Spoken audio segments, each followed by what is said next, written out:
Welcome sa another video ni Pinoy SEO kung asa maghatag kog mga free SEO training.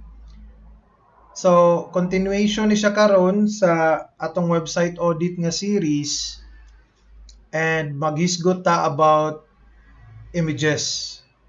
Before sa tanan, mo din atong YouTube channel, no? And mo ni atong website pinoyseo.ph. Diri ta ga optimize sa ato ang mga SEO strategies.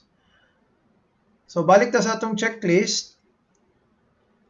Mo na ni siya, no, atong buhaton. Una na to i-check ang mga image file names. So muanhit ta sa Screaming Frog. Ako nang gibutang ang Pinoy SEO diri, ako nang gipadagan. Na din tayo makita nga images tab diri, images tab. The best way para ma-optimize ang ato ang mga naming sa atong files is ato siyang i-name nga naay mga keyword, no? Naay mga keyword sulod. Atong i-sort by name ang atong images. So mo ni mga images tanan, no? Tanan images sa atong website ng gawas, atong gi-sort by name. Dayon makita nato nga naay mga inani, no, channel 4, naay mga KWR, ang pasabot ana keyword research na siya nga file. Kung atong tan-awon diri, atong gi-copy to. Kani siya nga image, ato orang gipangalan og KWR, ano? So actually issue na siya. So ang nindot nga buhaton ana is kana mag-rename ta dayon atong i-upload balik, no. But before ana atong isgutan nganong important man nga atong i-SEO or i-optimize ang kaning mga images nato, no. So kung magtanaw ta adto ta sa Google, tan-aw na to diri, example mo type kog hotel in Cebu. Naay option diri, no, or naay tab diri nga images. Kani nga part sa Google mao pud ni ang image nga search engine. So napud mo nang optimize nato atong mga images para mo rank pud na sila diri. So naay lain-lain nga mga buhaton para mag-rank atong images diri. So mo nang ga-check ta isakto ba atong mga file names, alt tags og sizes. So for example kana diri Hotel in Cebu, kani naka-optimize ni sila ang mga top ranking diri, ano?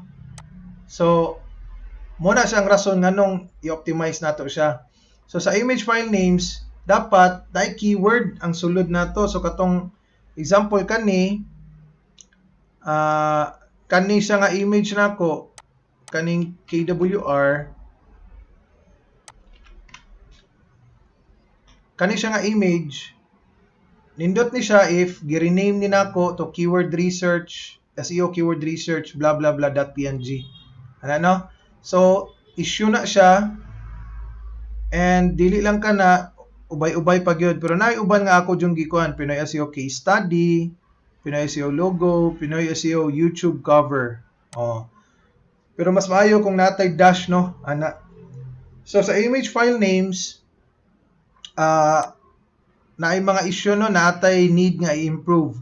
YouTube SEO nindot na ni dash, SEO tool nindot na ni dash, ana, SEO salary nga image na ni dash. So example kani tong tan-awon nindot na siya na i-dash, no, ana. So sa file names has issues na ako ibutang diri, dayon need to be renamed and re-uploaded, ano, no. So pending lang ko ibutang gyapon. Ako na lang sa ning kopyahon tanan. So kopyahon ako ning ibutang diri. Another sheet, images. Ana.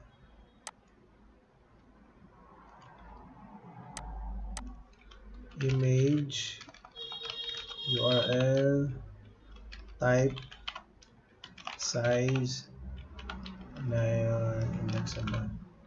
Kani importante po di kayo ni siya no nga dapat indexable ni ang nakabutang diri, indexable imuhang images para mugawas siya didto sa katong Google image search ana. So kani ana natay copy.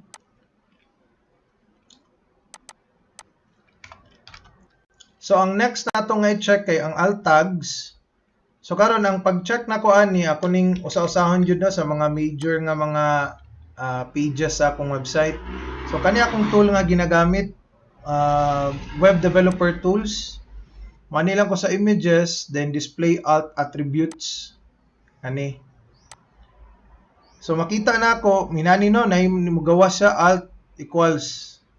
Pasabot ani sa logo nako wala ko gagamit og alt. Tanato sa uban images. Kani wala ay alt diri nakabutang. So kani di sila nga mga images nindot yun ni nga naay alt no, especially kani kanang mga banner, kaning mga images sa article, dapat yun na sila naay alt kay mo na sila ang dapat nato i-rank or mugawa sa Google image search. So kani courses man ni wala ra ni sila. Kani atong mga testimonial no wala ta nagbutang ana. So kani kani atong logo sa ubos na ay alt text. So motanaw ta sa line pages, anita sa news and blog. Ani kay gagamit man jud mga images sa ako ang mga blog no. So display alt ta. Makita ninyo sa atong snippet pa lang daan wala na yung mga alt. Walay alt, wala ta gagamit, so wala siya na optimize. Wala pa na optimize. Ano? So butang nato dire has issues gyapon na yon need to add alt tags to important images.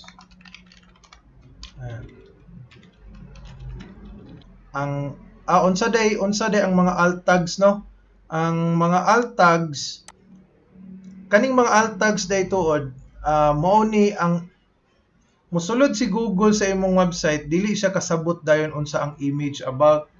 Diri siya magdepend sa alt tag. Diri niya mahibaw-an unsa ni nga image about. Makasabot siya pinaagi sa imong alt tag. Munang mas maayo kung naagyo ni siya mga keywords sulod sa imong alt tag. For example, kani Pinoy SEO Bisaya Training SEO Overview. So SEO Overview pwede na ko butngag SEO Overview Training by Pinoy SEO ana. So kani siya nga image, posible ni siya mogawas didto. And kung atong i-check, actually gamay pa ang images nga nang gawas no or na index. Kay again, dapat indexable lang atong images. So kung magtan-aw ka ani, atong tan-aw na dire ka sa images, kani pa lang. Mao pa lang ni no. So atong gi-hope nga kani masulod gyud ni tanan ang atong mga kuan. Once ma-optimize na sila, once maabot na ang time nga kana magkadugay na atong website, magkadaghan ng images diri sulod sa ato ang sa image search. No? Ang next nato istoryahan kay ang file size. Kani important kani siya kay factor man gud sa website or factor sa SEO ang page speed, no? Ang speed sa website nimo. And kung dagko kayo kag sizes sa imong images, hinay siya mo load. Ana. So for example, ako siyang gi-sort by size. Diri nato makita no, na Screaming Frog ang mga sizes niya. Ang recommended nga size gyud sa imong images sa sulod sa website is less than 100 kilobytes. No, 100 kilobytes. Kani siya kung magtanaw ta daghan kay more than 100 kilobytes. Actually nana dire over 100 kilobytes tanaw nato.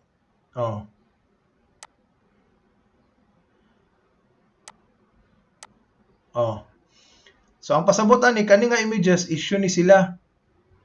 Dapat ni sila ipang reduce ang size ana and maistoryahan na pud nato na panahon na sa pag on page optimization. Pero daghan mga tools out there sa online nga mag-reduce mismo ang sulod sa WordPress, pwede na kaka-edit and reduce sa imong mga file size, no? And make sure nato nga less than 100 kilobytes sila para paspas ang load sa imong website. And again, factor ni siya sa page speed. Ano? So mobalik ta diri has issues gyapon. Kung muling ta diri na gyapon makita ang mga dagko nga sizes. So reduce large file sizes. Reduce images with large file sizes. Pending lang gyapon ni siya. So kani siya buhaton nato ni ang mga solution ani niya pag-abot na sa on-page SEO. Kung mobalik ta diri, nasa third or fourth na siya nga stage, no? Third nasa sa fourth nga stage.